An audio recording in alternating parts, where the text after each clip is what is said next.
Hello friends, KCS ആക്ടിൻ്റെ പുതിയ അമെൻമെൻറ്റിൽ വന്നിട്ടുള്ളൊരു സെക്ഷനാണ് section 59A, valuation of property.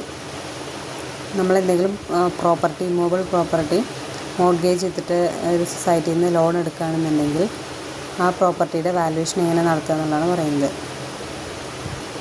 അതായത് ലോൺ എമൗണ്ട് 10 ലക്ഷത്തിൽ കുറവാണെങ്കിൽ ഓഫീസർ അല്ലെങ്കിൽ officers authorised by the committee ആയിരിക്കും പ്രോപ്പർട്ടി വാലുവേഷൻ ചെയ്യുന്നത്. എന്നാൽ 10 ലക്ഷത്തിൽ കൂടുതലാണ് ലോൺ എമൗണ്ട് എടുക്കുന്നതെങ്കിൽ എ പാനൽ ഓഫ് 5 മെമ്പേഴ്സ് ആയിരിക്കും പ്രോപ്പർട്ടി വാലുവേഷൻ ചെയ്യുക.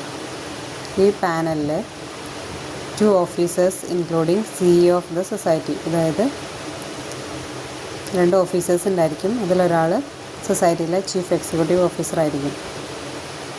പിന്നെ 2 മെമ്പേഴ്സ് ഓഫ് ദ കമ്മിറ്റി ആയിരിക്കും, കമ്മിറ്റി മെമ്പേഴ്സ് ആയിരിക്കും. പിന്നെ ഒരു independent valuer authorised by the കമ്മിറ്റിയും ഉണ്ടായിരിക്കും. അതായത് കമ്മിറ്റി ഓതറൈസ് ചെയ്യുന്ന ഒരു ഇൻഡിപെൻഡൻറ്റ് വാല്യൂവറും 2 കമ്മിറ്റി മെമ്പേഴ്സും 2 officers including CEO of the society ആയിരിക്കും ഈ 5 മെമ്പേഴ്സ് അടങ്ങുന്ന പാനലുണ്ടായിരിക്കുക. ഒന്നുമില്ല, ലോൺ എമൗണ്ട് 10 ലക്ഷത്തിൽ കുറവാണെങ്കിൽ കമ്മിറ്റി ഓതറൈസ് ചെയ്യുന്ന ഒരു ഓഫീസറോ അല്ലെങ്കിൽ ഓഫീസേഴ്സ് ആയിരിക്കും. 10 ലക്ഷത്തിൽ കൂടുതലാണ് ലോൺ എമൗണ്ട് എങ്കിൽ പാനൽ ഓഫ് 5 മെമ്പേഴ്സ് ആയിരിക്കും പ്രോപ്പർട്ടിയുടെ വാല്യൂഷൻ നടത്തുന്നത്. Okay, thank you.